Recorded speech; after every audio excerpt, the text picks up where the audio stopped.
Prontinho. Meninas, me digam só quem faz parte do grupo 4, do grupo 5, por favor.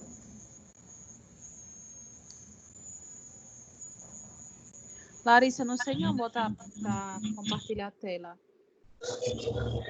Eita, tu mandou para mim? Mandei no e-mail. Tá, eu salvei aqui então. Tá. É a Aline. Cláudia, Iris, Denise, Natália e Beatriz.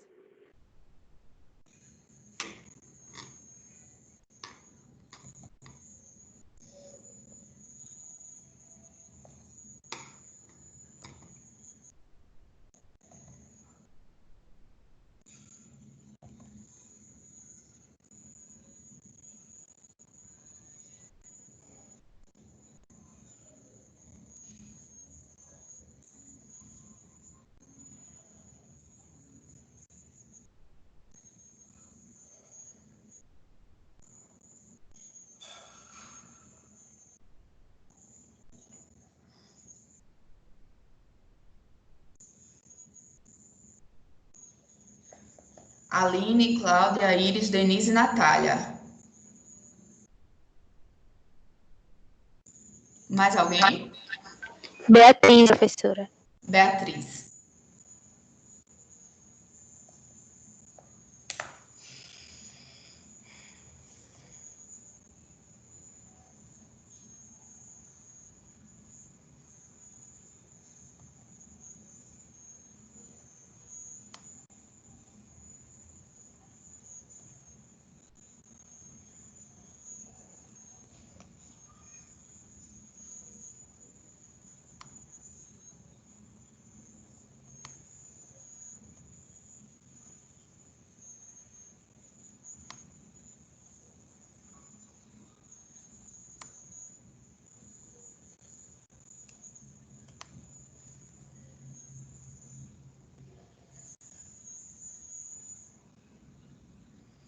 Conseguem ver? Sim, dá para ver. Pronto. Agora pode iniciar. Agora tá no... Agora fica... Abriu. Denise? Oi. Ah, tá. Tá, posso começar, professora? Pode, fique à vontade. Tá bem. Boa noite. Meu nome é Denise, meu grupo é composto por Aline Lima, Beatriz Batista, Cláudia Queiroz, Iris Pimentel e Natália Yasmin. Iremos abordar o assunto formação docente, saberes e deveres da profissão docente, onde dividimos o assunto em alguns tópicos, a começar por formação docente. Pode passar, por favor, professora? Pode passar mais uma vez? Ok. Iremos iniciar por formação docente. Então, iniciar em qualquer profissão envolve expectativas e insegurança. Com o professor não é diferente, pois sobre ele recai a responsabilidade de gerenciar diferentes situações em seu primeiro contato com a turma, logo no início de sua vida profissional.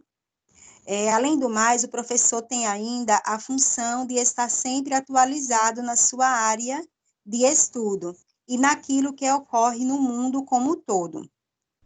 Uma formação de professores adequada, ela serve como alicerce para contribuir, para construir escolas, cidadãos profissionais mais competentes, éticos e humanos. Uma formação de professores, com as aprendizagens do período da graduação, elas são fundamentais e precisam ser consideradas no dia a dia. Precisam ser postas em práticas para que o trabalho do professor ele se torne autêntico, para que ele se torne verdadeiro. Pode passar, professora, por favor.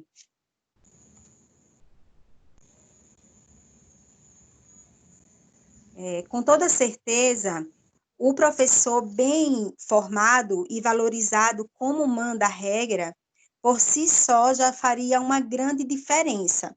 Não dá para pensar em qualidade da educação sem que o professor tenha o mínimo. E não dá para falar em melhoria da educação só com o mínimo tolerado. Posso até dizer que as escolas, elas são ambientes fundamentais para o desenvolvimento do senso crítico dos alunos, além das técnicas utilizadas pelos professores, que são os responsáveis por orientar crianças, adolescentes e jovens na busca pelo conhecimento. Então, o suporte teórico, ele enriquece a capacitação do profissional, levando ao aperfeiçoamento, a um estudo detalhado, né, e a reflexão, que só trarão benefícios à instituição.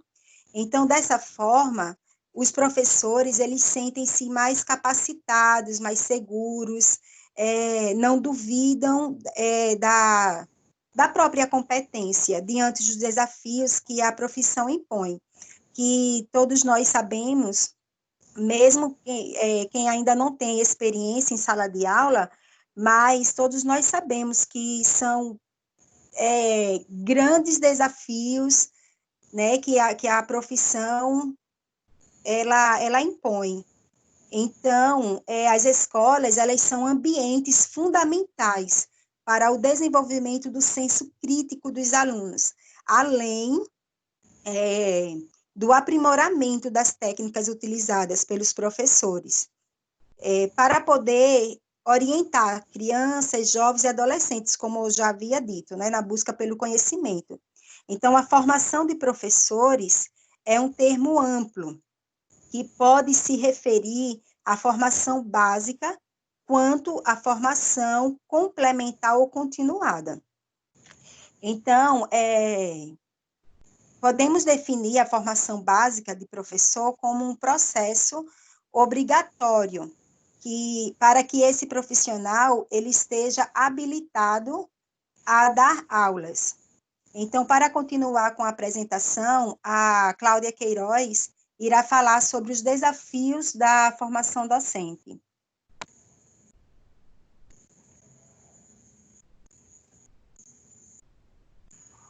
Boa noite. O desafio da formação docente.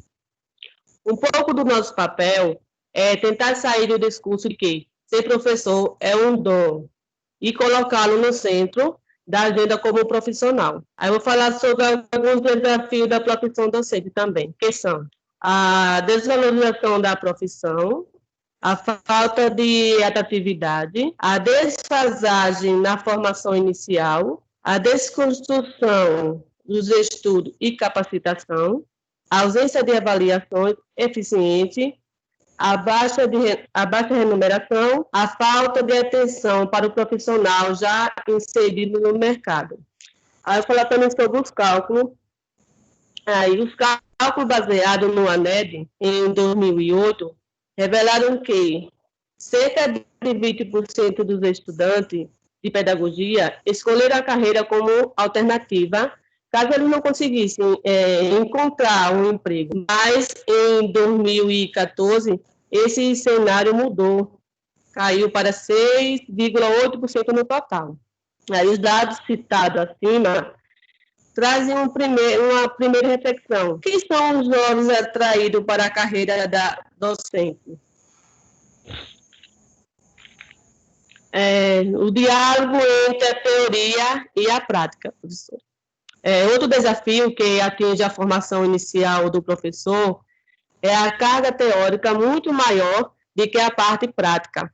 Há ainda uma dificuldade em aceitar que o estudo deve ser contínuo e não apenas enquanto estamos no ensino superior. Eu passo para a colega Iris.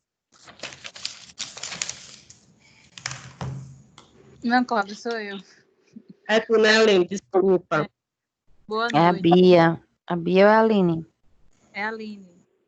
Boa noite. Eu vou falar sobre o espaço para a formação continuada. A formação continuada, ela tem sido entendida hoje como um processo permanente, constante de aperfeiçoamento, até dos saberes necessários para as atividades dos educadores. A formação continuada é aquele processo que não vai parar. Ela sempre vai estar se classificando, sempre vai estar se atualizando. E também temos que ter a formação para ter o total domínio do conteúdo. E também enfrentar todos os problemas que a gente encontra na sala de aula. Pode passar, professora.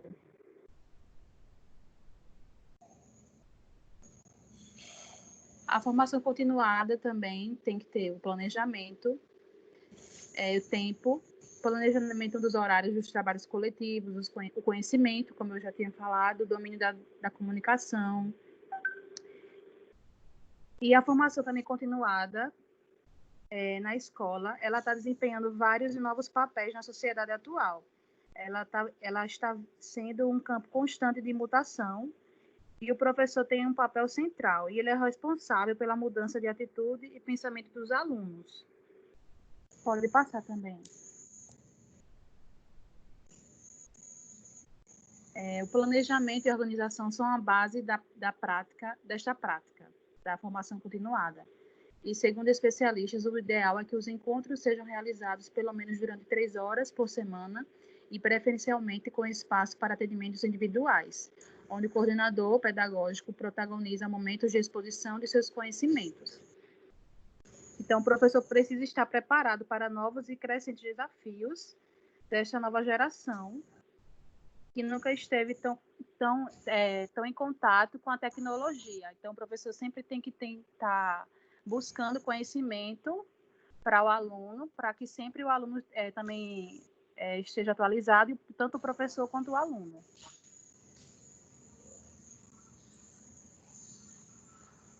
E é isso. Agora, quem é? Que eu nem sei quem é. É a Bia? Sou eu, Boa noite, eu vou falar sobre os professores e suas identidades. Bom, a profissão docente, ela abrange singularidades que diferencia essa profissão, a profissão do professor, das demais profissões. Ou seja, não é suficiente apenas carregar um título acadêmico. É preciso dedicação e degrau que não se alcança apenas pelo simples querer ser, mas que só estará disponível quando há compromisso do profissional consigo mesmo, sobre uma ação pautada pela ética e pelo compromisso de crescer, tanto no plano profissional quanto pessoal. Compreender a identidade profissional do professor está diretamente ligada à interpretação social da sua profissão. Assim, se considera que os movimentos sociais têm relação com os projetos educacionais.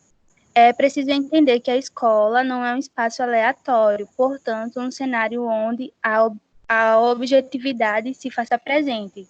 Isso implica em dizer que esta instituição tem uma função específica dentro da sociedade em que se encontra inserida. A profissão docente é uma profissão em construção, nascendo então a autoridade da sua reflexão sócio-histórica como um ponto a favorecer na compreensão da situação atual dos desenvolvimentos pedagógicos.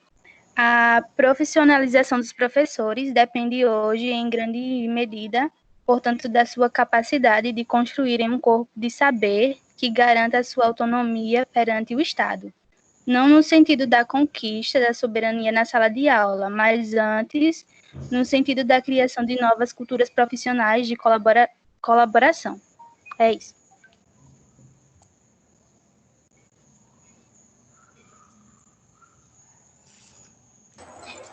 Boa noite. Pode passar.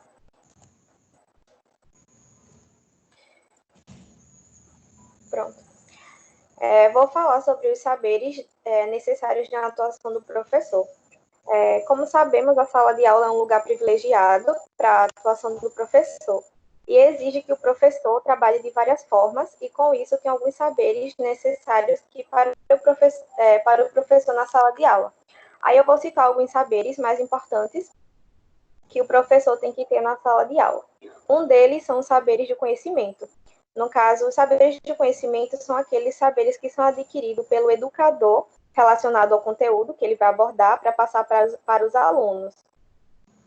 Ou seja, são conhecimentos de conteúdo disciplinar que será repassado para os alunos.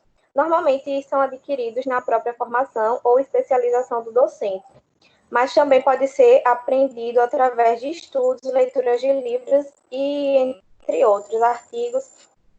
Vou falar sobre também os saberes da experiência. Os saberes da experiência refere-se àqueles saberes que são adquiridos no exercício da profissão, como, por exemplo, um trabalho na área de professor, um estágio. E vou falar também sobre os saberes pedagógicos. Esses são os saberes que diz respeito ao desenvolvimento da atividade do professor e em sua atividade didática. Ou seja, são técnicas, métodos e ferramentas que utiliza em sala de aula para conduzir o ensino e a aprendizagem. Pode passar. Vou passar para minha colega Denise.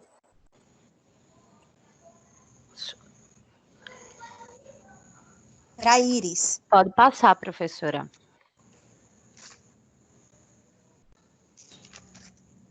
Essa é a valorização dos professores?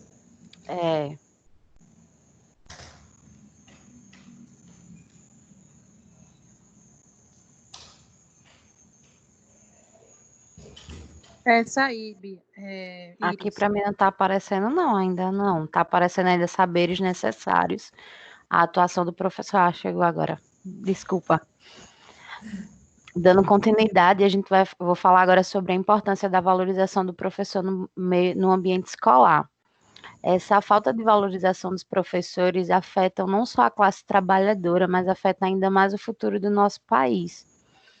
Esse desgaste e a desvalorização afasta os alunos que seriam novos professores, tendo em vista que os alunos que se destacam, optam por outros cursos, como uma das meninas falou no início, a pedagogia ela seria um curso, seria em último caso, justamente por conta dessa falta de valorização. O próprio profissional não deseja que seus alunos, que por sua vez se destacaram, sofram como seus professores sofreram. Com isso, a porcentagem de alunos que desejam ser professores só diminui. É de grande importância que o professor seja valorizado com um salário justo, que seja respeitado, que seja ouvido e que tenha condições de trabalho adequadas para que possam dar o melhor para seus alunos. Hoje o professor tem um papel de mediador. A cada dia precisa se especializar para estar atualizado com a mudança do cotidiano da nossa geração, mas a cada dia a sua profissão é menos valorizada, menos reconhecida. Pode passar, professora.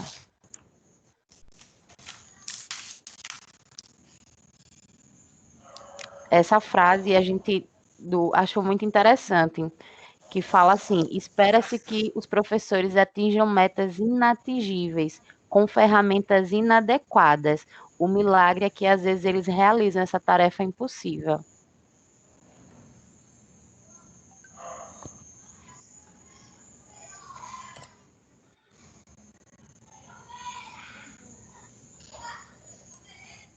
Fim.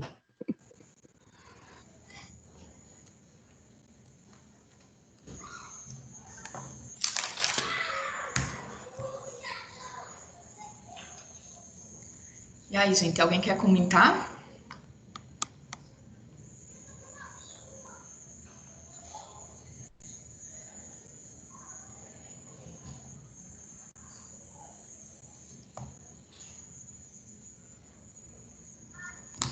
Então, eu vou.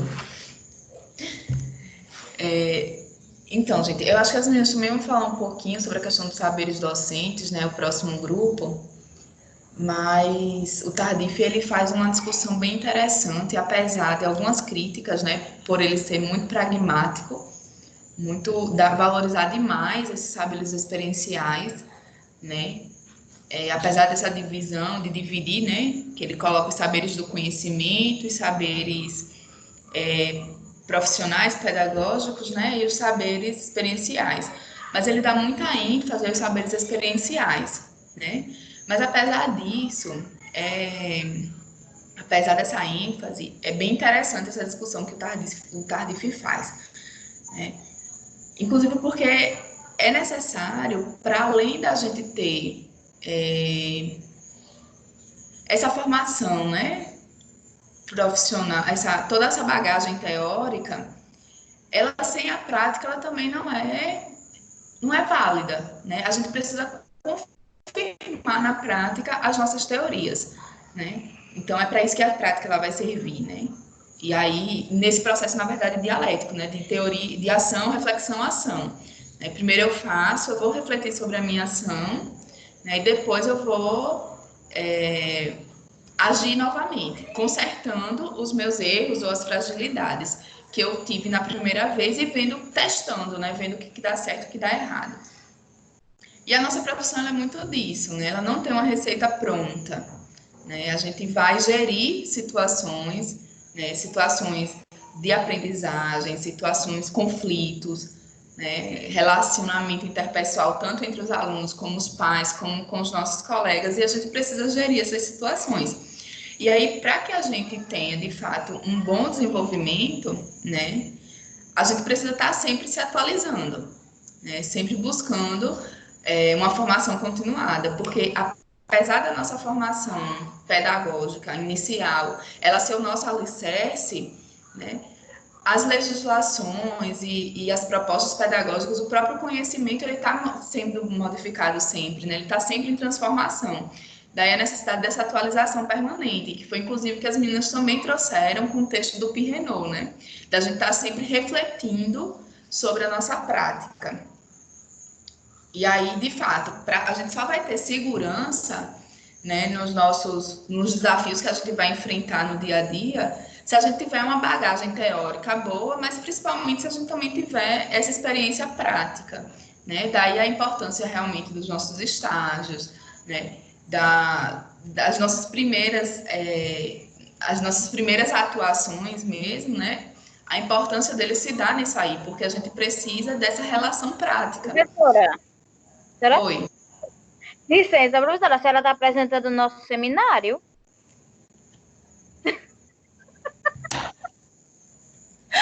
Vou falar mais não, eu acho que eu vou deixar para falar depois.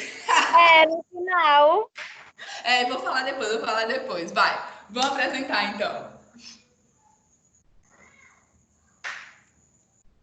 Se preparem aí. Nós somos do grupo Porque aí 6. eu faço o total, assim, depois, no final. Tá. Falo para todo mundo.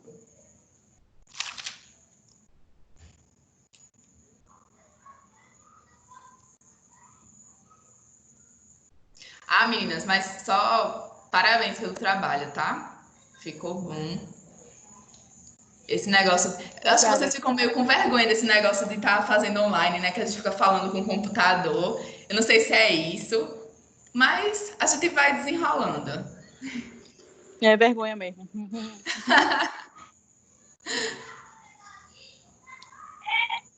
Mesmo um pouco adaptando, mas dá um nervosismo da mesma forma. Professora, Oi. depois, se possível, podia disponibilizar os slides de todos os grupos? O quê? Os slides de todos os grupos que apresentaram. Isso, eu vou sim. Eu estava só esperando o pessoal me mandar tanto os slides quanto os resumos também, porque os resumos vão servir para a gente estudar, né? Mas aí ainda até amanhã, Tassi, eu disponibilizo, tá? Todos eles. Hoje não, porque eu vou ter que inserir as pontuações ainda hoje, que era nosso dia limite, assim, para inserir as pontuações. Então, eu vou estar colocando as pontuações hoje. Mas amanhã eu publico todos os slides e resumos, tá? Ok. Ô, professora, a senhora vai publicar lá no AVA ou vai colocar aqui no grupo mesmo? No No AVA. WhatsApp? No AVA. Ok. Isso. E aí, meninas? Quem vai compartilhar aí?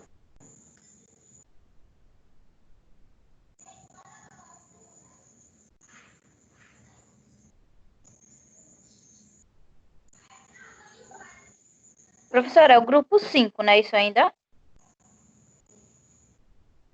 O teu grupo agora pode compartilhar. Pode começar a apresentação. Tá, eu vou avisar a Sirlene que ela não entrou não ainda. Tá.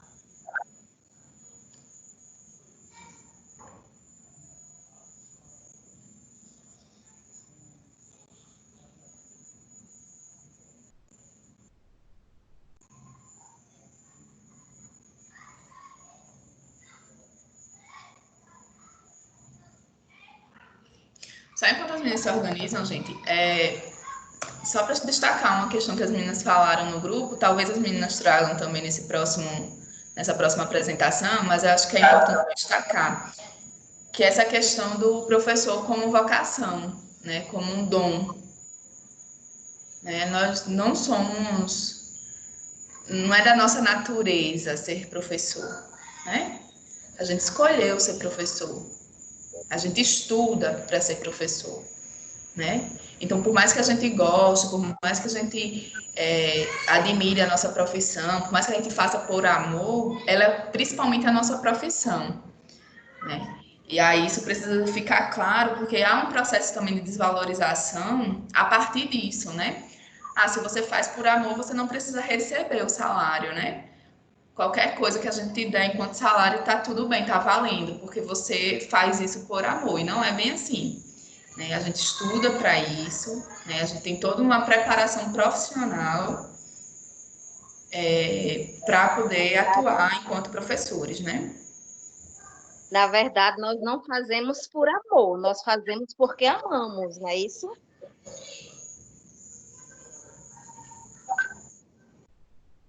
E como qualquer outro profissional que gosta da sua profissão, que estuda para isso, né? Inclusive a relação com o cuidado, né? Na educação infantil é um problema bem recorrente, porque a própria educação infantil ela já tem como eixo, né? O cuidado como princípio, o cuidado e a educação e o cuidado, né? Como princípio da educação como princípio orientador da educação infantil, né? E aí tem essa relação, né, de quem cuida é a mãe, né? Então só as mulheres que podem trabalhar na educação infantil, porque elas têm esse cuidado materno natural, né? E a gente sabe que não é bem assim, né? Se você pegar só uma mãe, pelo simples fato dela ser mãe, e colocar ela para dar aula, né? Ela pode fazer o processo de cuidado, pode até fazer bem, né? Mas o cuidado institucional, né? A educação institucional também, né? Isso não vai ser feito, porque tem todo um processo de estudo mesmo que a gente precisa ter, né? Sobre o desenvolvimento da criança, e enfim, a gente passa 4 anos estudando, né? Para entender como que a criança desenvolve e aprende, né? Quais são as relações que se estabelecem dentro das sala de aula, da escola, né? Quais os saberes necessários para isso, né? Então, se você colocar uma mãe lá, ela não vai fazer esse trabalho que a gente faz, né? Então, não é por dom, não é por vocação, né? Fazemos por profissão mesmo, né? Estudamos para isso. Pode ir, meninas. Renata?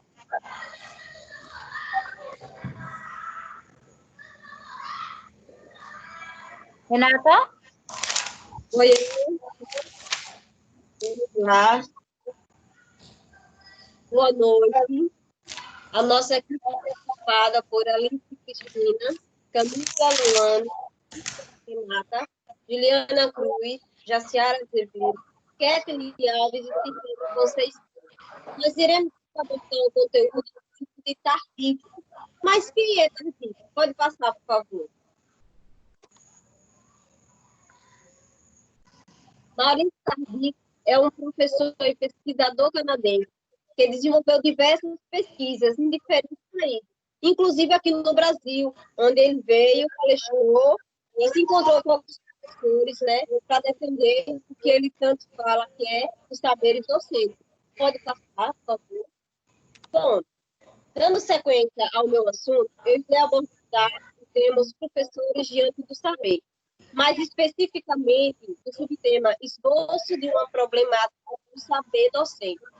Onde eu irei citar alguns pontos importantes, como a relação entre o professor e o saber, os questionamentos sobre qual é o papel do professor, identificar e definir os diferentes saberes na prática dos professores. Então, vamos lá.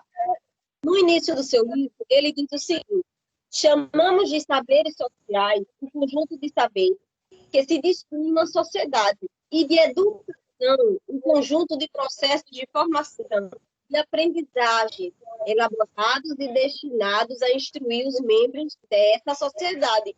Então, é evidente que o que resta para nós, professores, é a posição de transmitir esse saber. Mas ele ressalta uma coisa muito importante no livro. Ele diz que chega a ser banal a forma que os professores são vistos, de como uma pessoa que sabe algo e que a sua obrigação é passar esse conhecimento para os outros. Então, o estudo, ele faz vários questionamentos acerca do papel do professor. E as respostas indicam a existência de uma relação entre o professor e o seu saber. Mas qual é o objetivo do estudo de Tardif? É exatamente isso, é fazer um esboço dessa problemática, procurando identificar diferentes saberes na prática do professor. Passa aí, por favor. Eu agora vou falar um pouco sobre o subtema. Renata? Oi? Desliga a tua câmera para ver se a internet fica melhor, porque está cortando um pouco. Em geral. Acredito que melhorem. A professora estava ouvindo? Estava cortando? Tava. Pronto, Não, agora dá tá para bem ouvir. melhor. Mas tá bom. Quer que eu repita? Não, tá bom, não precisa não. Assim, pelo menos eu escutei. Tá. É Eu só agora quando- vou falar de um outro subtema, que é um saber plural, estratégico e desvalorizado. Com os seguintes tópicos: a importância do saber plural, estratégico e desvalorizado. Todo saber implica em um processo de aprendizagem e de formação, e os saberes que são integrados no processo de formação. Bom, como o próprio subtema já fala, o saber do professor é plural, ou seja, abrange várias áreas. Estratégico, porque o docente tem que saber administrar esse saber. E desvalorizado, não precisa nem me aprofundar, né? Quanto no âmbito social, cultural, econômico, nós, professores, somos desvalorizados. Mas ele faz uma ressalva muito importante, que é sobre a existência de serviços sociais de formação e educação.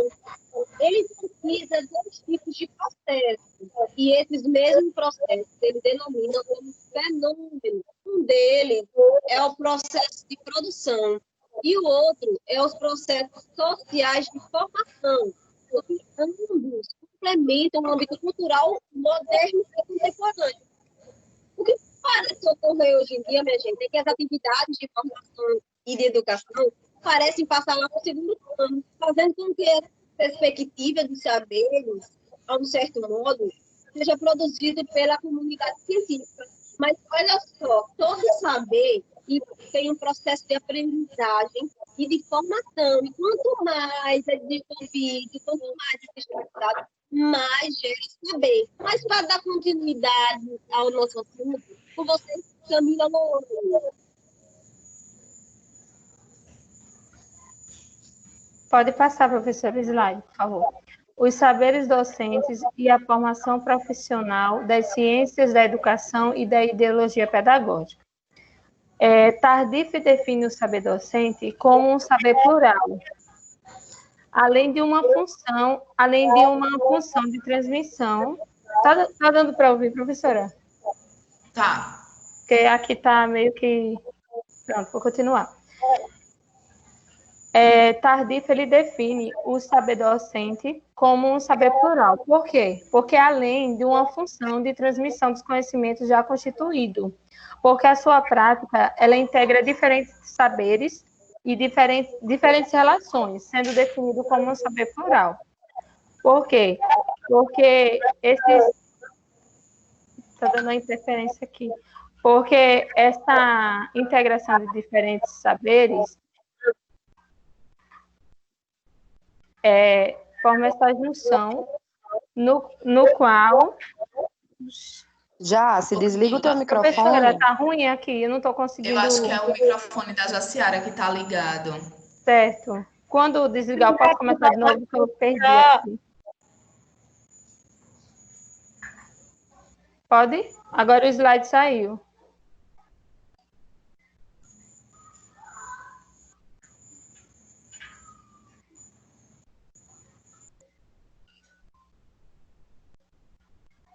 Pode continuar? Começar de novo. Sora, posso falar? Pode. Certo. Estava falando referente à relação dos docentes com os saberes, que, segundo o Tardif, não se reduz a uma função de transmissão dos conhecimentos já constituído. Por quê? Porque a prática, ela integra diferentes saberes, no qual o corpo docente também vai ter diferentes relações, sendo definido como um saber plural. Por que é plural? Ele até fala, ele usa a palavra agálman, que é o significado de uma liga metálica que interliga, no caso, uma combinação de diferentes saberes e a importância de cada um.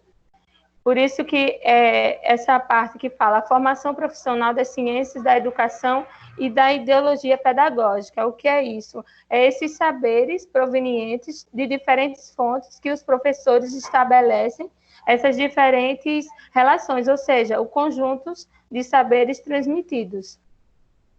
Como tem citado aí, considerando que esses saberes são provenientes de diferentes fontes.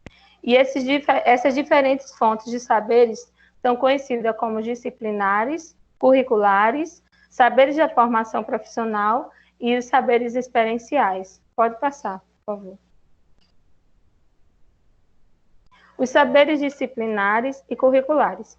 Os disciplinares são os saberes que correspondem aos diversos campos de conhecimento, aos saberes que dispõe a sociedade, como se encontra nas universidades e sob forma de disciplina. Inclusive, ele também, referente a esse tipo de saber, ele menciona um exemplo como a disciplina de matemática, história, que não necessariamente está presente só no curso de pedagogia, no curso destinado para professor. Também pode estar presente em outros cursos.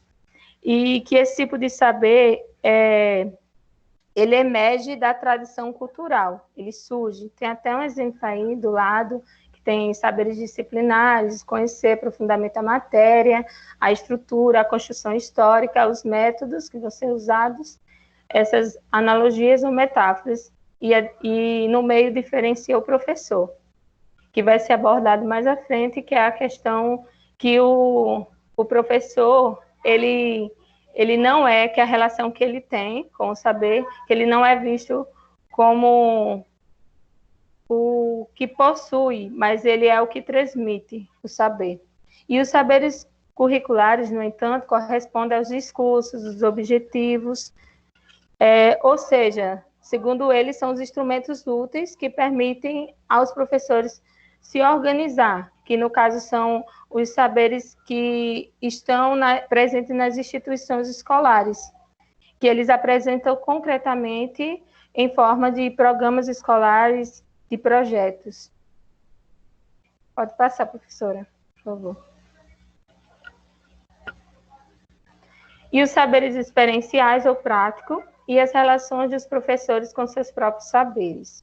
Os experienciais ou práticos, como o próprio nome já evidencia, né, já deixa nítido, se refere àqueles saberes que são adquiridos no dia a dia da profissão do docente, que costumam ser conhecidos como saberes chão de giz, ou seja, que os professores aprendem, a troca do saber dele, né, da prática vivenciada com o conhecimento prévio dos alunos e as atividades da profissão.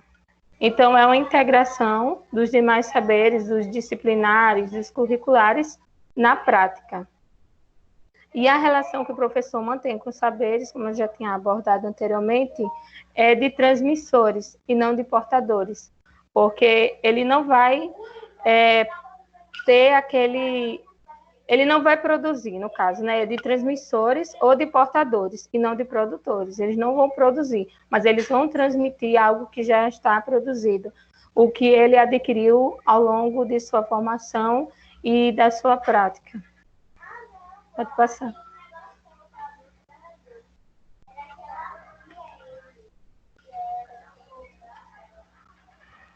Juliana? Juliana?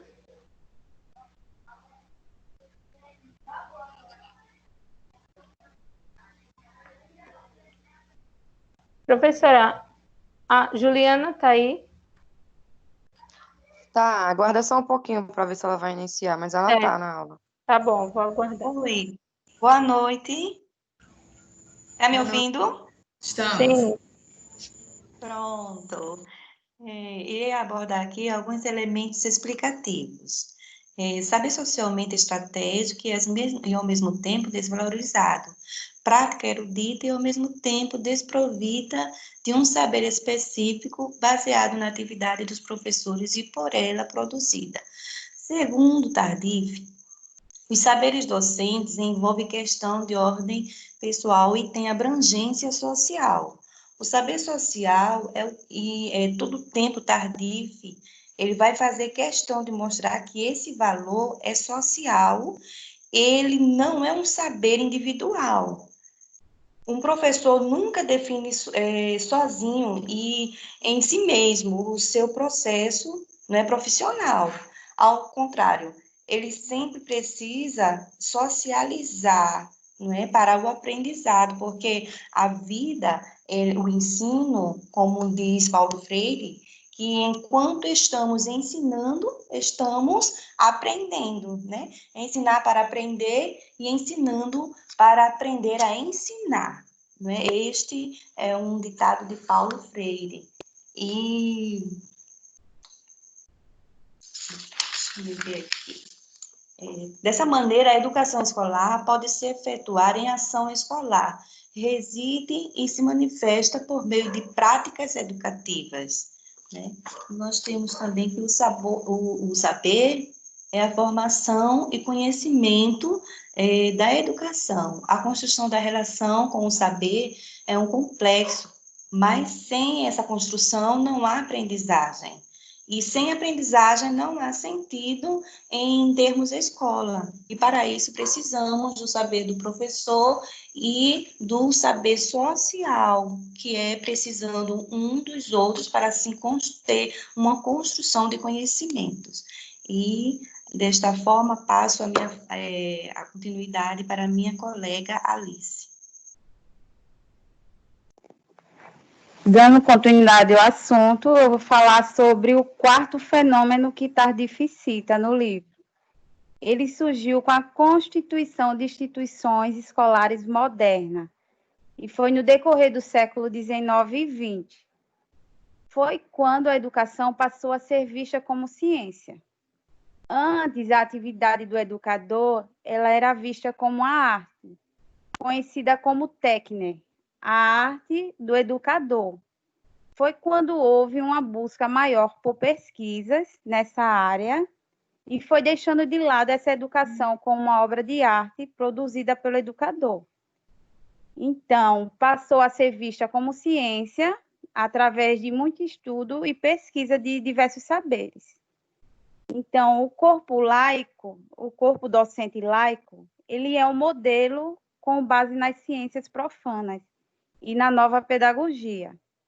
No caso, ela tem uma exigência interna de desenvolvimento do sistema escolar moderno. Então, sempre ela está se modificando e é conhecida como uma escola nova, onde o aluno ele é o núcleo do aprendizado, no lugar do mestre e da grade curricular. Então, o professor, ele é o condutor, ele transmite o conhecimento ao aluno. E eu vou falar um pouco sobre as instituições privadas. As instituições privadas, ela foi substituída por instituições públicas. E as instituições privadas, como era? Então, as instituições privadas, elas eram religiosas. Então, era de formação de mestres e de ideologia de vocação. Então, essas instituições privadas, ela foi substituída por instituições públicas, que são as escolas normais e de universidades. Então, ela deixou de ser de vocação para ser contratual e salarial. Então, ela é centrada na formação profissional. Dando continuidade ao assunto, passo para a Silene. Boa noite. Oi, boa noite. Estão me escutando? Boa noite, Oi. estamos. Ah, tá. Vou falar um pouco sobre o docente dentro de seus saberes. No início dos anos 80, houve uma crise, né, econômica que afetou todos os países industrializados. E com essa crise do capital, acarretou de forma incisiva nos saberes transmitidos pela escola e tanto pelos professores. E com os saberes transmitidos pela escola, não corresponde aos saberes exigidos, né, tanto pelo mercado de trabalho. E ocorreu essa desvalorização. E com essa desvalorização dos saberes transmitidos pelos professores. E a escolarização, ela foi utilizada enquanto estratégia do capital para o atendimento das necessidades e demanda do mercado de trabalho. E, portanto, surgiu uma relação baseada numa lógica de consumo dos saberes escolares, que tem uma instituição escolar, que é lugar de formação, né? Mercado dos pais e alunos, com a formação meros clientes.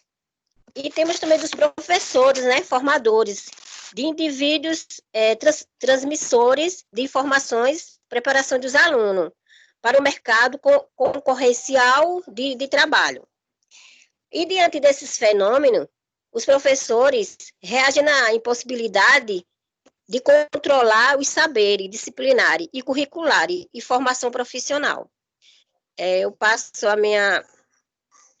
para a minha colega a apresentação.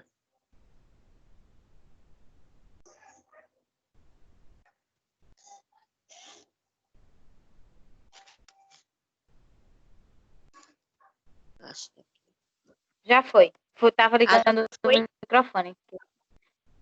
Já, porque o meu microfone tem que ficar desligado.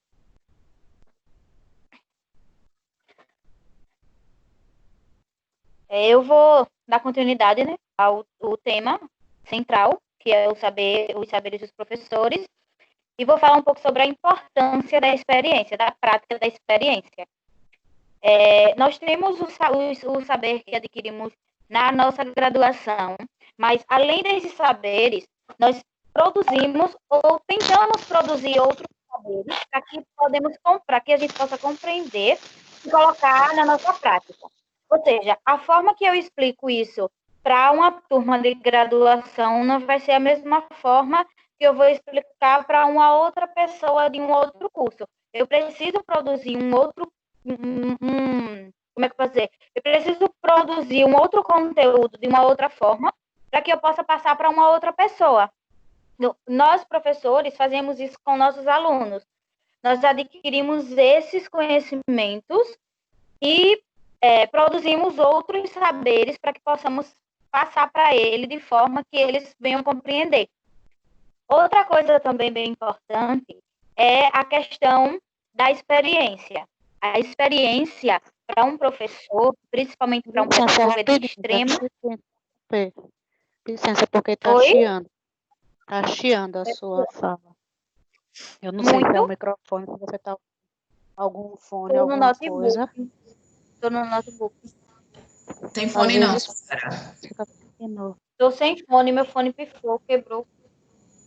Então deve ser alguma coisa de interferência mesmo. Mas às vezes para, mas às vezes fica, pelo menos para mim aqui, fica muito forte um ruídozinho. Espera, eu vou entrar pelo telefone rapidinho.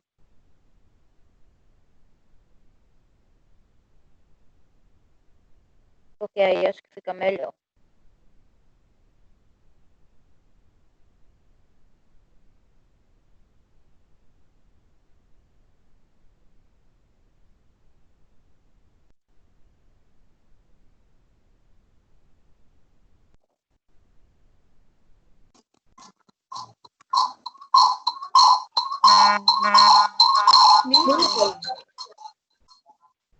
Deixa eu desligar esse microfone.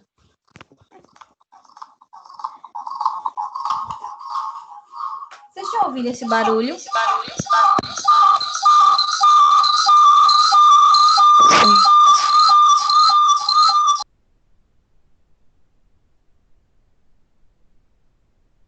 Agora tá melhor? Não, era o meu computador gritando. Agora tá melhor. É porque estavam os dois Agora tá ligados. melhor. Os dois ligados, eu tentando desligar o computador e ele gritando, que nem uma perereca. Quando tá ali chovendo. Agora tá melhor, né? Tá melhor.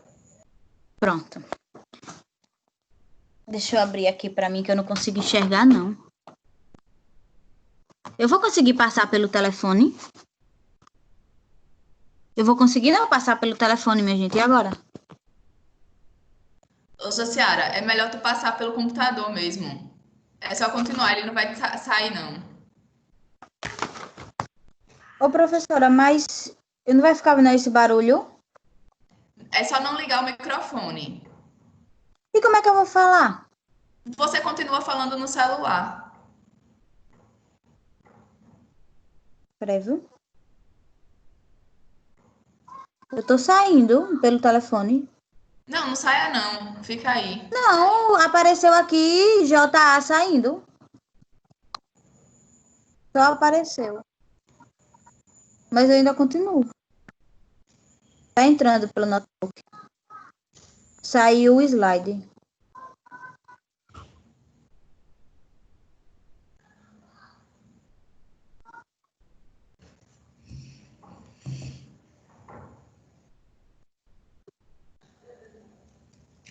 Professora, a senhora tem ele aí? Tem nenhum como compartilhar? Tá não, ainda aqui no meu nome. Foi. É? Tenho, mandei. Mas foi.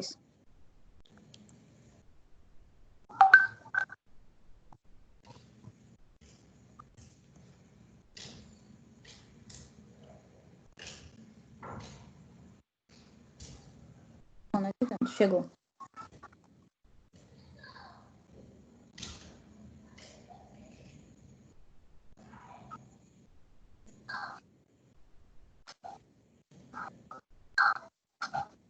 Tá aparecendo aí?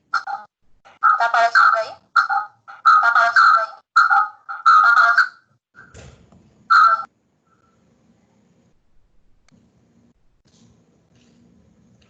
Eu não.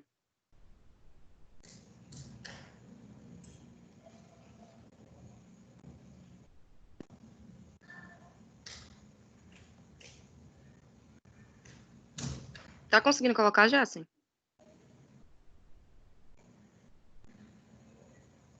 Agora acho que vai aparecer. Agora apareceu. Agora tá aparecendo.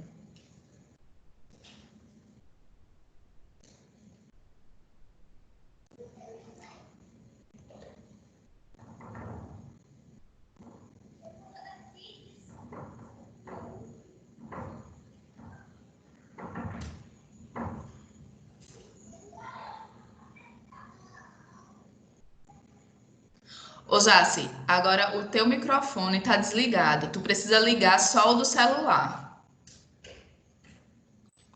Agora foi? Foi. Eu só preciso tirar o... Pronto, porque senão não vai não. Tá ouvindo agora? Agora. Agora sim. Tava repetindo no meu computador. Sim. Expande a tela.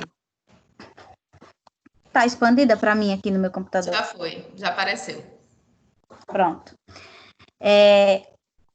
A prática, o saber da prática e da experiência é de extrema importância para um pedagogo e para os professores de matérias específicas, e para o pedagogo principalmente. Essa prática, ela só vai ser adquirida no cotidiano e durante a sua carreira profissional. Essa prática, ela não pode ser adquirida nem com experiências de outros professores, nem na faculdade. Na faculdade, nós temos algumas práticas, mas não são as verdadeiras práticas da sala de aula. A gente sabe que é totalmente diferente. Então, algo pode acontecer na sala da Loane, por um exemplo, e aconteça a mesma coisa na minha sala. A minha experiência vai ser diferente da dela, mesmo que seja a mesma situação, porque eu vou agir de uma forma e ela vai agir de outra, porque os meus alunos são diferentes dos alunos dela. Ela pode aplicar uma brincadeira na sala dela e eu aplicar a mesma, e os alunos receberem de forma diferente. Então, essa prática, principalmente a prática do estágio na faculdade, é de extrema importância, porque é a partir daí que nós iremos observar como é que vamos lidar com algumas situações diante do nosso caminho profissional. Passou aí para vocês? Ainda não. Passou agora. Passou? Agora sim. Tardif, ele diz que existe uma distância crítica sobre esses dois saberes, que é os saberes da formação e o saber da prática, que é exatamente isso que eu disse. E quando nós não temos a prática no nosso saber profissional, isso faz com que nós tenhamos um choque quando vamos entrar no ensino, entrar para dar aula. Nós temos um choque porque nós nunca tivemos contato com aquilo. E eu falo daquelas que ainda não atua na área como eu. Eu posso dizer, falar de mim, que não atuo na área. Então, para mim, pode ser um choque, porque eu não tive essa vivência na minha formação. A minha formação foi só teoria. Por isso que é de extrema importância o nosso estágio. O nosso estágio não pode ser tirado da gente, porque é o contato que vamos ter. São as impressões que vamos tirar. Até para que possamos saber se é aquela área que queremos realmente atuar. Para alguns profissionais, existe até a rejeição quando eles têm o primeiro contato, quando eles não têm esse contato antes na sua formação, e só vai ter esse contato depois de formado, já trabalhando. Às vezes tem profissionais que dizem assim, não é isso que eu quero, eu vi a prática, mas na vivência, na experiência, não é, na verdade, eu vi a teoria, mas na vivência, na prática, não é aquilo que eu vi. Então, algumas pessoas acabam rejeitando a profissão e tentando ir para outros rumos. E outros percebem que o único responsável pelo seu sucesso é o professor, né? Por ver aquilo que acontece dentro da sala de aula. E Tardif, ele diz também que tem professores que demoram até 5 anos para poder estar, como é que eu posso dizer, para poder conseguir se relacionar bem com os alunos, para aceitar aquela situação e conseguir tomar controle e as rédeas da situação. Ele também fala sobre objetos e condições, né? Ele diz que não tem o mesmo valor um professor que sabe reger a sua aula e um outro professor que não sabe, não consegue, ao menos, fazer com que os seus alunos fiquem sentados e prestem atenção, mas ele sabe tudo sobre a Secretaria de Educação, que é o exemplo que ele dá aqui. Ou seja, vale mais a experiência, o saber da experiência, do que o saber acadêmico. Porém, hoje em dia, o saber acadêmico e o saber da experiência precisam andar juntos. Por quê? Hoje eu tenho a teoria e algumas das minhas colegas têm a prática, mas elas precisam também dessa teoria para desenvolver outras coisas. Nós tínhamos professores que tinham o magistério. Hoje, esses professores que têm apenas o magistério, eles precisam ter a sua formação acadêmica para poder ser professores agentes de aula em si. Por quê? Porque o saber acadêmico é de extrema importância. Tem muitos saberes que nós adquirimos nesses 4 anos, algumas faculdades 5 anos, que é de extrema importância para que podemos colocar em prática. Antes nós tínhamos uns perfis diferentes de alunos, alunos que conseguiam aprender com professores de magistério, e hoje precisamos e temos alunos que não conseguem aprender da modo tradicional. É aí que entram os nossos saberes e as nossas experiências adquiridas na faculdade. E ele ainda aborda a questão da hierarquia. O que seria essa hierarquia? Não é a questão de um professor ser melhor que o outro, ser acima do outro, mas as dificuldades que o professor enfrenta perante as suas aulas é o que faz ele crescer. Então, se eu tenho um pouco mais de dificuldade, vai chegar no final, eu tenho bem mais experiência do que aquele professor que foi um pouco mais fácil. Talvez ele chegue lá na frente e encontre uma turma um pouco mais difícil e não tenha tanta experiência porque a turma dele foi um pouco fácil. Ele fala sobre essa hierarquia das dificuldades. Quanto mais dificuldade eu tenho, mais prática eu tenho para desenvolver e desenrolar outras questões que lá na frente vêm aparecer. E a Kathleen vai dar um resumão final para a gente entender todo o assunto completo.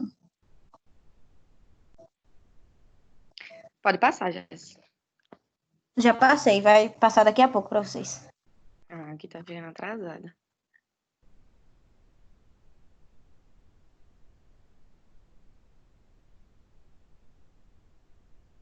Bom, os saberes experienciais, como já foi falado um pouco, já foi pincelado pelas meninas, o saber experiencial é algo extremamente importante para a vida do professor, certo?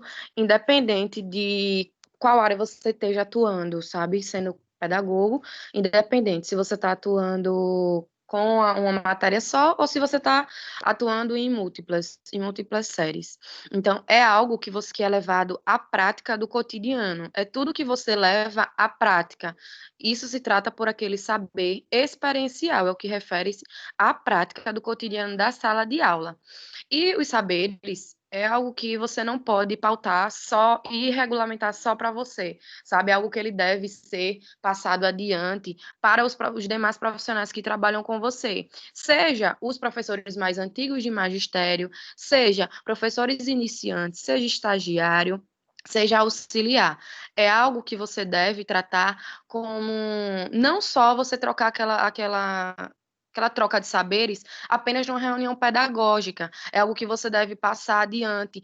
Quando você está elaborando algo na sua turma, que você, por exemplo, precisa tirar uma dúvida com o professor, e assim vice-versa. Quando às vezes você tem aquele tempinho ali no intervalo, onde você acaba encontrando com os seus colegas, aquilo deve ser passado, compartilhado ali entre o meio. É isso que deve ser feito, sabe? Não também guardar apenas aquele saber que você tem ali, levado principalmente à prática, só para você. Partilhar aquilo principalmente com as pessoas que vivem ao seu meio. Pode passar, Jaci.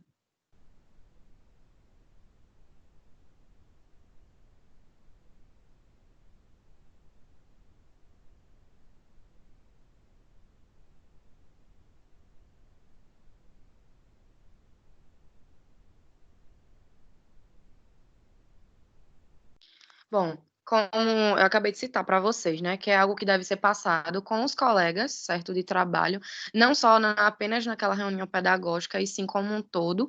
E quando eu falo de saber, se torna um conjunto. O pedagogo ele leva um conjunto de saberes. Conjunto de saber experiencial voltado à prática, um conjunto de saber curricular, conjunto de saberes docentes. O pedagogo, ele não regulamenta apenas aquele tipo de saber. Ele carrega consigo toda uma bagagem de saberes, toda aquela bagagem, toda aquela experiência que ele levou, tanto a teoria e principalmente que ele põe em prática, é o seu espelho, certo? Porque o que é que acontece? Eu poderia estar explicando teoricamente a minha aula aqui para vocês. Eu poderia trazer oralmente um plano de aula, sendo que aí quando eu chego na sala, que eu vou aplicar com o meu aluno, a didática que eu vou aplicar ela é totalmente diferente. Então, o saber experiencial, ele reflete muito o professor, reflete muito o profissional que você é na prática, sabe? Como é que você leva aquilo, como é que você atua, como é que você ministra. E é o tipo de coisa que é comum, na verdade, e acredito que todo mundo aqui deve saber. Que um saber bom é um saber compartilhado, sabe? Algo que você deve partilhar e levar para você, principalmente carregando conhecimento, como já se falou. Aquelas pessoas mais antigas que têm o magistério, você deve estar a todo momento buscar conhecimento e se atualizar, porque o mundo ele está atualizando o tempo todo. Imagine. O que tinha no magistério antigamente não é as mesmas coisas que a gente carrega hoje em dia na graduação. Então, é sempre procurar os saberes, sempre procurar carregar consigo essa experiência.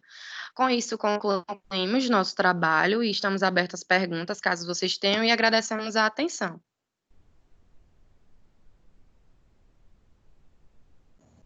Excelente, meninas. E aí, pessoal? Temos questões?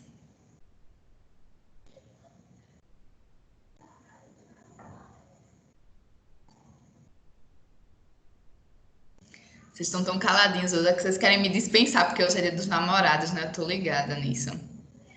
Profe? Aí ninguém quer falar nada. Profe? Oi!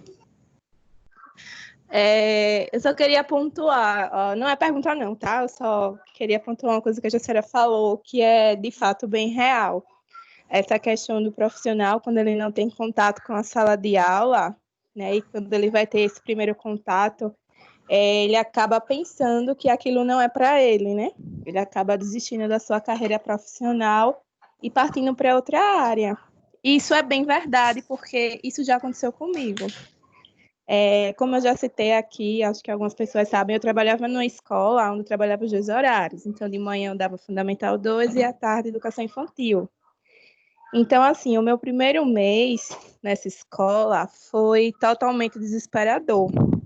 Chegou a um sábado, 11 horas da noite, fazendo caderno com as mãos doendo, porque não aguentava mais, quase chorando, todo mundo dormindo, e eu ali fazendo caderno, desesperada. Dizendo, meu Deus, será que isso é para mim mesmo? Não aguento mais isso. Então, assim, se eu não tivesse dado aulas em outras escolas, além dessa que eu estava, eu tinha desistido do curso. Eu já tinha até comentado com a Tassiana, disse, Tassiana, mulher, eu não sei não se isso de fato é para mim, não. Essa questão da sala de aula, porque foi assim uma situação que eu me senti totalmente desesperada, com a mão na cabeça, sem saber o que fazer. Também já teve dias que cheguei na sala de aula e os meninos ligados no 220 não para, a pessoa bota a mão na cabeça e diz, meu Deus, e agora? Dá vontade de sair correndo que nem uma louca. Então, assim, eu ansiava pelo final de semana e, ao mesmo tempo, sofria porque não aproveitava. Então, é algo que, de fato, é real, né? O profissional, quando ele não tem esse contato com a sua prática durante a construção, a sua carreira acadêmica, né? Durante a sua construção acadêmica, que se depara com a sala de aula a primeira vez, após se formar, eu acredito que seja bastante complicado. Né? Tanto na questão de você assumir uma sala de aula, como até mesmo você auxiliar, porque você fica perdido, fica aqui nem cego no tiroteio. A faculdade, ela de fato, assim, não te prepara para os desafios, os imprevistos que vai acontecer numa sala de aula. Ela não vai. É algo real, realmente, como você a só vai falando. aprender isso ali na prática, tendo esse contato. Então, eu achei bem interessante quando ela colocou essa fala, de que muitos profissionais, quando não têm um contato com a prática, acabam desistindo quando tem esse contato pela primeira vez, né? Então, achei bem legal, muito boa a apresentação das meninas. Todo mundo, né? Professora. Gostei bastante da apresentação das meninas, estou de parabéns. O conteúdo foi passado com clareza, consegui compreender tudo, os slides estavam show. Gostei ótimo, viu? Parabéns! Professora. Em relação a isso que a Vânia estava falando, o que também implica nessa situação é o mercado em si, na área da educação.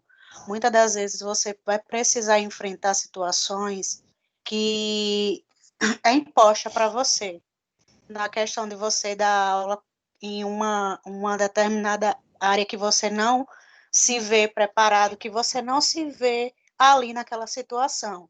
E pelo fato da gente, muitas das vezes, não ter esse contato inicial, a gente vai chegar numa escola e simplesmente vai dizer que aceita dar aula naquela determinada área, entende? E assim, porque aconteceu, quando Rayane foi dar aula nessa escola e falou que ia para a educação infantil, quando ela estava em uma outra área que era totalmente o oposto, eu falei para ela, minha filha, você vai enlouquecer, no mínimo você vai enlouquecer. Você não vai ter como carregar essa bagagem de infantil pela tarde, fundamental 2 pela manhã e faculdade à noite, ou seja, pelo fato de você estar nesse quesito estudante em formação, né? As pessoas elas vão colocando sobre você e ainda vem com argumentos de dizer que você precisa passar por essas áreas para que você possa ter um conhecimento, quando na verdade você não precisa fazer isso.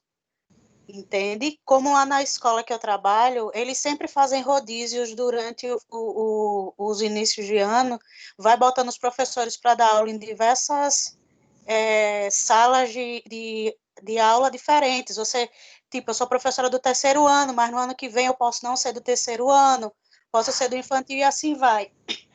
E quando eu entrei lá no primeiro ano, que eles falaram isso, eu falei, não, eu não vou.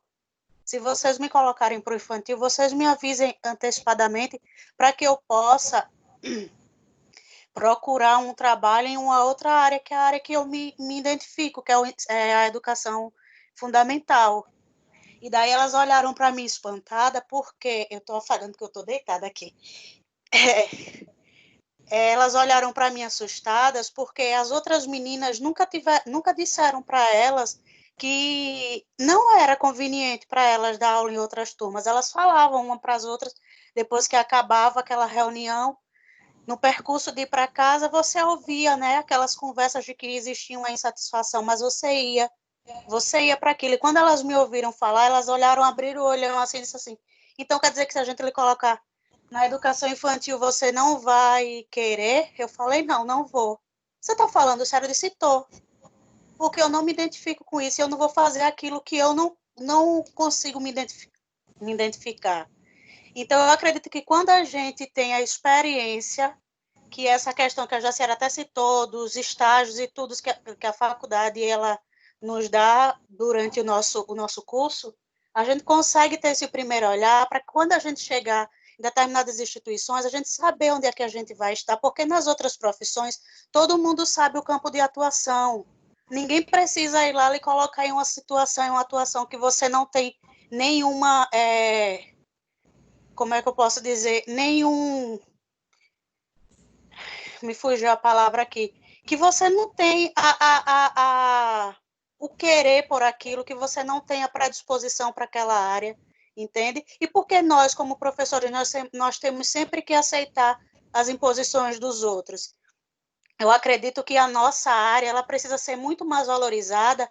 A gente tem sempre aquela coisa de dizer não nos valorizam, mas quando chega em situações como essa, nós somos os primeiros a colocarmos numa situação das pessoas vêm e montam sobre nós, entendeu? Onde as pessoas olham para a gente e dizem, não, você vai ficar porque você precisa. Mas é ao contrário, quem precisa de nós é a sociedade, entendeu? A sociedade, a comunidade precisa de nós como atuantes na profissão. Se não tiver a gente, não tem a escola, entendeu? Então, a partir do momento que nós nos colocarmos como essas pessoas que sabem o que a gente está fazendo, eu acho que a ideia relacionada à educação, ela começa a mudar, entendeu? Mas todas as vezes eu percebo que você chegar em determinadas instituições, as pessoas sempre vêm com essa ideia e você sempre aceita, entendeu? É o salário totalmente miserável de dizer que você vai receber R$400 porque você ainda é acadêmico, entendeu? É você receber salários que você olha assim e diz, meu Deus, eu não acredito que eu vou ter que passar por essa humilhação. O seu salário serve apenas para você pagar a sua faculdade e olhe lá, entende? Então, a partir do momento que a gente disser não, as coisas elas começam a ser vistas de outras formas. Porque eles não precisam contratar os acadêmicos para achar, porque eles não têm, segundo eles, a condição de pagar o profissional que já está ali formado com seu diploma. Então, eles também vão começar a perceber que eles também não têm condições de pagar o acadêmico em formação. Entendeu? Então, a partir do momento que nós nos colocarmos como essas pessoas que entendem o que está fazendo, a área da educação ela começa a dar uma guinada. a dar uma virada. Mas nós precisamos nos impor, nós precisamos mostrar para que nós vimos, entendeu? E não aceitar todas as coisas assim, como se não fosse, mas nós precisamos, então nós precisamos passar por situações como essa. Hipótese alguma. Foi o que eu disse para a Rayane, por isso que eu disse, a falta de aviso não foi, entendeu? Porque lhe sobrecarregar em 2 horários e ainda me permita ela falar com um salário que não era condizente com essa situação. Além da carga psicológica e toda a carga de serviços ali, ainda tinha essa situação de não ser o pagamento condizente com o que ela estava fazendo. Então, nós precisamos, sim, mostrar que nós temos responsabilidade no que nós viemos a fazer. E não ser dessa forma. Eu, pelo menos, penso dessa forma. Eu grito, eu faço avacalho não, faço o auê, mas eu não faço aquilo que eu não esteja preparado para fazer, simplesmente para agradar, e as pessoas virem e olhar para mim e dizer que eu sou uma mera profissionalzinha, uma acadêmicazinha que está terminando o seu curso. Hipótese alguma.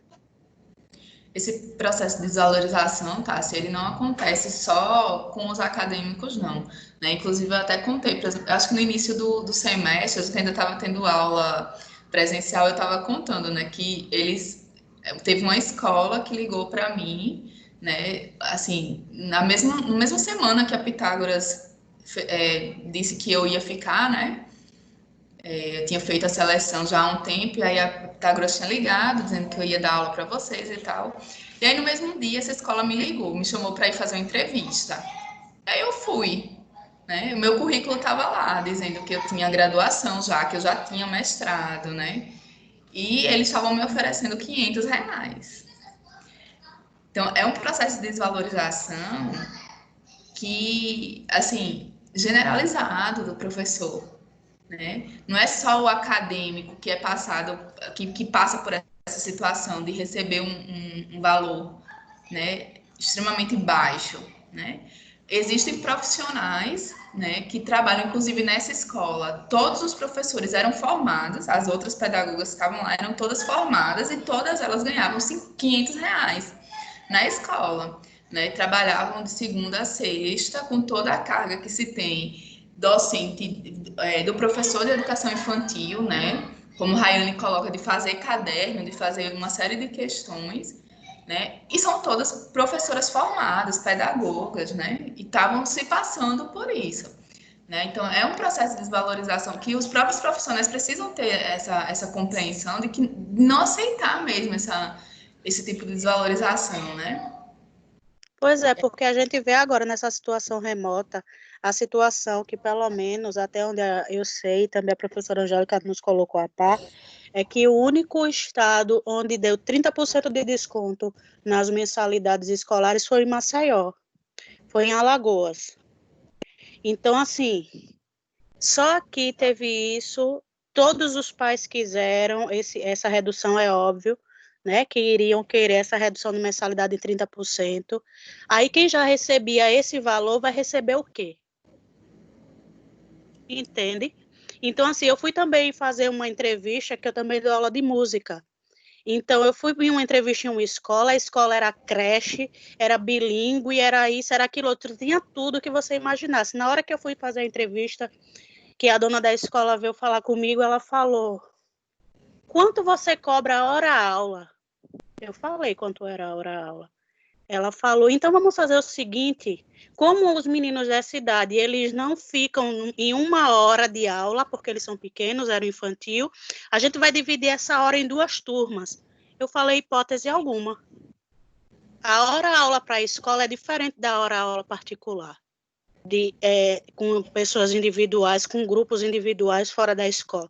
Ah, não, mas eu só posso pagar. Eu digo, pronto, então a senhora, infelizmente, vai ter que procurar uma outra pessoa, porque dessa forma eu não dou.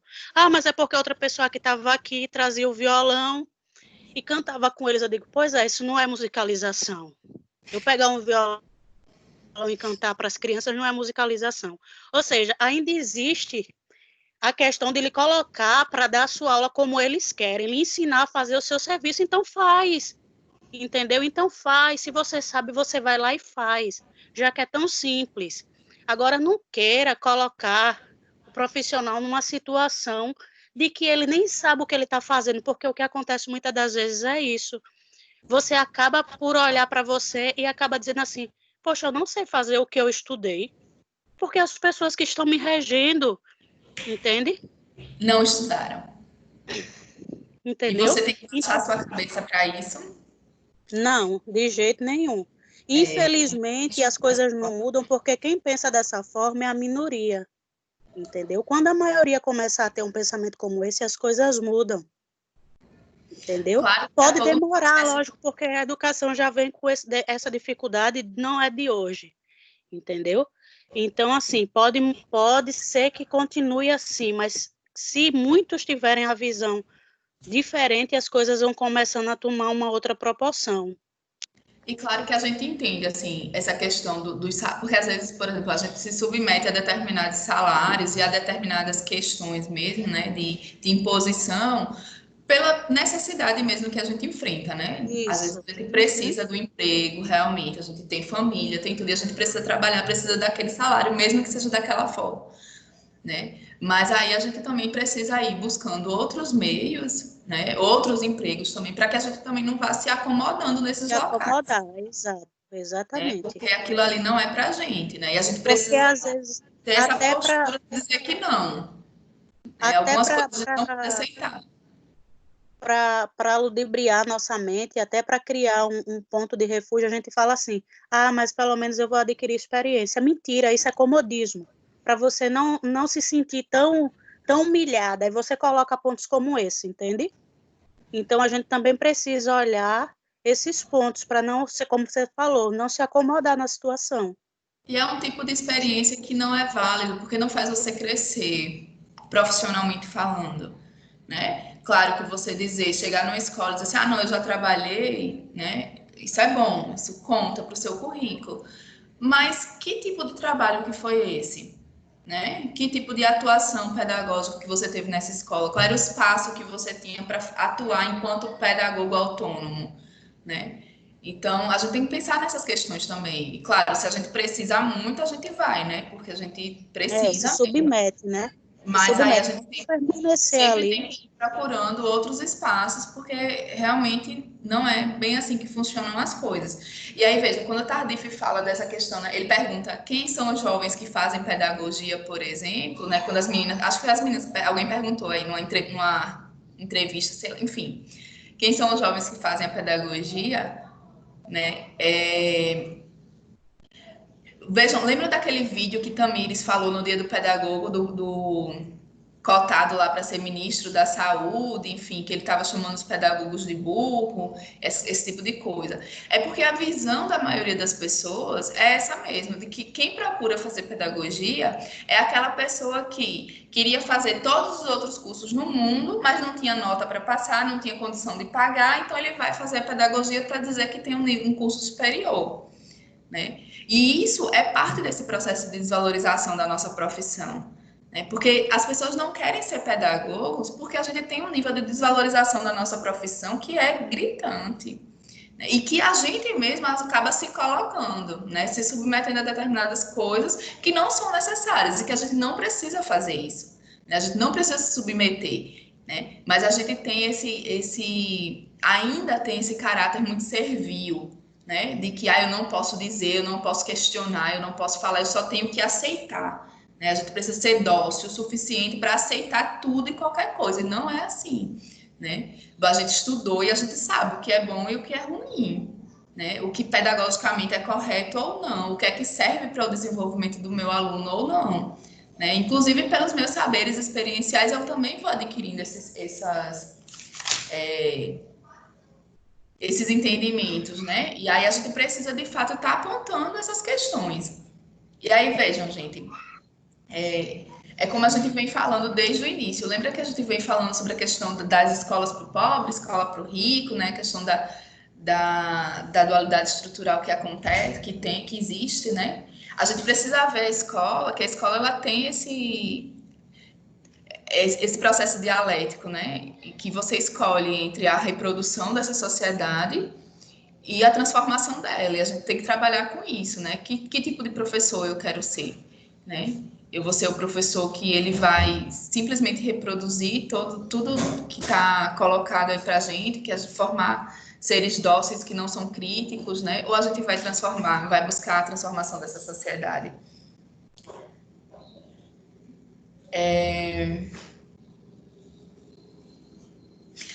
Outra questão que eu queria pontuar do trabalho das meninas é a questão da escola, como o Tardif coloca assim, né, que nós como professores, nós somos transmissores e portadores do conhecimento, né, mas nós precisamos também ser produtores, tá, gente? Isso é uma questão, né, que a gente precisa retificar aí. Na escola, a gente precisa utilizar o espaço da escola como um espaço de reflexão sobre a nossa prática pedagógica, né? Então, esse espaço ele precisa ser um espaço voltado para a produção do conhecimento, produção de saberes, né? E aí a gente, além da transmissão, né, dos conhecimentos acumulados pela humanidade, né, a gente também precisa fazer esse processo de reflexão para que a escola ela seja esse processo de produção científica, né? A educação ela é uma ciência, a pedagogia é a ciência da educação, né? E aí, se é ciência, a gente produz ciência, né? E isso tem sido um problema muito sério, assim, porque a academia ela está bem desvinculada, né, das escolas. Então, a gente produz um tipo de conhecimento nas universidades, nos centros, né, de pesquisa, que às vezes ele está desligado da questão da prática pedagógica mesmo, né? E aí, por exemplo, a gente vai tendo alguns projetos hoje em dia, né, que vai tentando sanar esses problemas, né? Essas questões dessa separação, né, entre a teoria e a prática, né? Tipo, os projetos de extensão, existe muito disso, né? Iniciação à docência, enfim, que é justamente para transformar, né, a escola nesse espaço de produção de saber, né? De que a teoria que está sendo elaborada, ela de fato tem uma vinculação, né? Ela seja uma teoria que seja baseada nos processos da prática, né? Das experiências práticas. Então, a gente precisa entender que esses saberes experienciais, né? Na verdade, quando a gente está utilizando na nossa experiência prática, né? E formando esses saberes experienciais, a gente está mobilizando uma série de outros saberes, né? E aí, por isso que Tardif diz que os saberes, eles são plurais, né? Os saberes do professor, os saberes docentes, né? Porque a gente precisa mobilizar tanto os saberes das disciplinas específicas, né? Dos conhecimentos os conhecimentos disciplinares, né? Que é o que fala do curricular, que é a questão... Se eu vou ensinar, por exemplo, no ensino fundamental, por exemplo, a gente ensina história, ensina ciências, ensina geografia, né? E a gente precisa ter um domínio desses conteúdos, né? Esse saber, né, referente a cada disciplina, a gente precisa ter, né? A gente precisa também ter os saberes pedagógicos, né? Que é saber de didática, né? Como que de método, técnica pedagógica, né? Tudo isso a gente precisa também. Então, quando a gente chega numa sala de aula, né, os nossos saberes experienciais, para a gente produzir esses saberes experienciais, a gente vai mobilizar esses diversos outros saberes, né, que a gente já adquiriu na nossa formação inicial, por exemplo, né? E aí, eu acho que um ponto que as meninas tocaram muito foi a questão dos estágios, né? De como o estágio ele é importante para esse momento inicial, né? Essa reflexão sobre a prática pedagógica, né? A nossa primeira reflexão da prática pedagógica, que seria o estágio, né? E aí, muitas vezes, por exemplo, o estágio quando eu fiz o estágio, a gente tinha um estágio supervisionado, então o professor ele ia com a gente para o campo de estágio, né? Mas tem muitas outras faculdades que eles deixam as pessoas mais livres, né? Então, por exemplo, Rayane, que já trabalha na escola, ela talvez nem precisasse fazer o estágio, era só assinar lá dizendo que acompanhou a turma e pronto, tá tudo certo, né? E não teve essa experiência de fato, né? Não teve a prática do estágio de fato, né? E aí é muito importante que você, eu não sei como é exatamente o estágio de vocês, mas se não tem um professor supervisor, né, que vocês tenham essa consciência de que eu vou para o estágio, mas eu tenho que ir para o meu campo de estágio e eu tenho que fazer uma observação real, né? Eu tenho que fazer, se tiver uma intervenção prática, eu tenho que me esforçar para fazer a minha intervenção prática, né? Mesmo que seja na escola que eu já atuo, mesmo que seja de um conhecido ou qualquer coisa desse tipo, mas é a partir da sua prática, da sua reflexão, né, sobre a prática, que você vai adquirindo também esses conhecimentos. Então, é muito importante que a gente não deixe o nosso estágio passar batido, né, ou faça de fingimento. Né? A gente conhece uma série eu mesmo conheço uma série de pessoas que fizeram estágio assim, eu já trabalho na escola, então eu vou fazer vou fingir que fiz, peço para a professora da turma, né, assinar dizendo que eu fiz mesmo sem eu ter nem ido na sala de aula nenhum dia, né? E aí quem perde é a própria pessoa, porque ela não teve essa vivência prática, né? E aí ela não consegue adquirir esses saberes experienciais, que são extremamente importantes, porque é aquilo que a gente vive dizendo, né? Não há receita, gente. O difícil da nossa profissão é porque a gente não tem uma receita, não tem uma fórmula mágica que a gente vai lá, resolve, pay, puff, tá bom, tá ótimo, maravilhoso, né? Não quer dizer que o menino tem uma criança na minha sala que ela não gosta de sentar, ela tá correndo o tempo todinho, não consegue prestar atenção no que eu falo, e aí é só eu aplicar determinada fórmula, é só eu dar 3 gritos nele que ele para, né? Talvez funcione com um menino, com uma criança. Com outro não vai funcionar. E aí eu preciso de outra estratégia, né? E assim, a gente só aprende essas estratégias, né, na prática. E aí é por isso que as meninas trouxeram, né, apontaram aí a questão de que, depender desse nível de dificuldade que o professor passou, ele vai, quanto mais difícil foi, né, mais facilidade ele tem de lidar com esses conflitos dentro de sala de aula e na instituição como um todo, né? Porque, de fato, se é tudo muito fácil, você vai ter a sua experiência é toda muito fácil, é muito tranquila, né? Então, quando você se depara com uma turma mais conflituosa, né, você vai dizer, eita, peraí, agora o bicho pegou aqui, eu preciso estudar mais, né? E aí você precisa estudar para poder você compreender outras formas de lidar com aquela turma, porque aquela turma, aquela receita que você tinha antes não serve mais, né? Então, eu acho que é isso, gente. A questão da vocação, as meninas tocaram de novo, né? Que não é arte, educação não é arte, não é meramente técnica, né? A gente não tem receita, né? A gente precisa estudar mesmo, né? Tá sempre se atualizando, tá sempre buscando renovar os nossos conhecimentos, né? Refletir sobre a nossa prática, né? E só um detalhe que as meninas falaram aí também, eu acho que foi... Eu não lembro quem foi que falou sobre a questão da escola nova, né? Que aí o processo de industrialização, ele vai colocar essa necessidade da escola, né? Na década de 1980, a gente também está passando por uma profunda crise do capitalismo, né? Em 1970, 1980. E aí, nessa crise do capitalismo, se coloca a educação como ponto central, né, de atuação. Por quê? Eu preciso formar o cidadão, eu preciso formar aquele tipo de trabalhador, né? Que é um trabalhador polivalente, que ele consegue fazer 1000 atividades ao mesmo tempo, né? Ele precisa saber só ler, contar e escrever, né? Ele só precisa saber o básico, mas ele precisa ser ágil e fazer muita coisa, né? Então,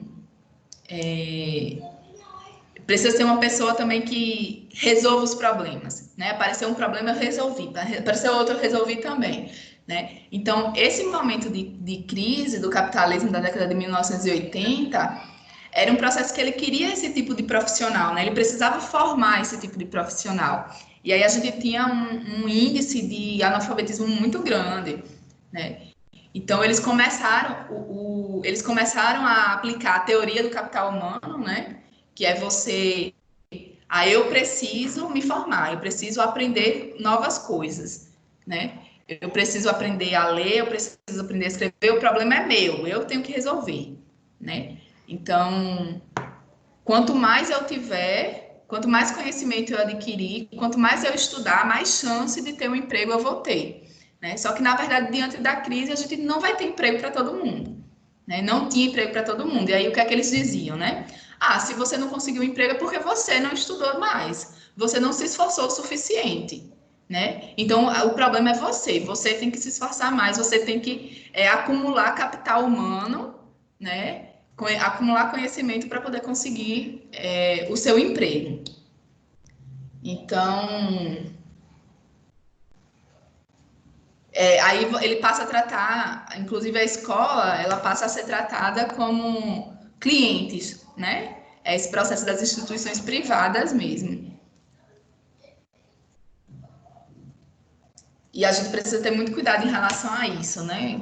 Pensar de forma muito bem mais crítica esse tipo de formação, né? Se esse tipo de formação voltado para a valorização do capital, ele é uma formação boa para a gente, né? Enquanto professor, né? Enquanto docente, se ele é capaz de suprir as nossas necessidades de busca pela transformação da sociedade, né? Gente, é isso. Alguém tem mais alguma coisa?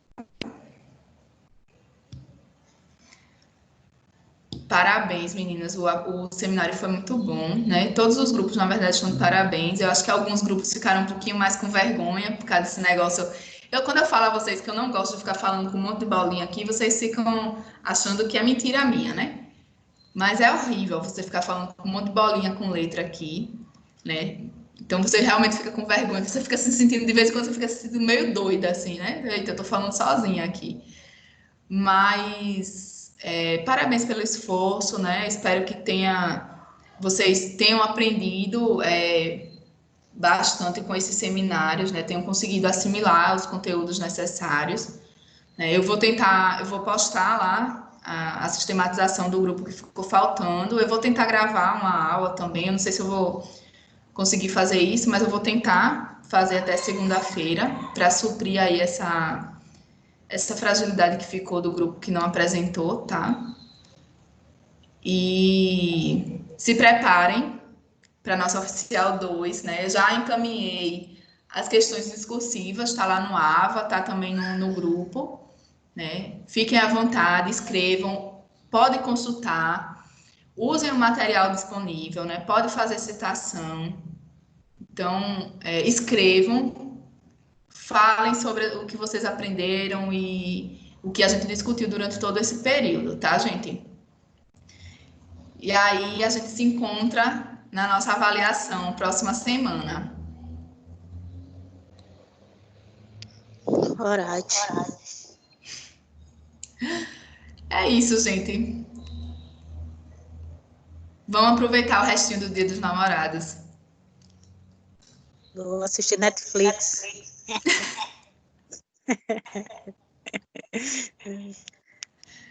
Eu acho que eu vou tomar um vinho ali para ficar Professor. boa. Oi.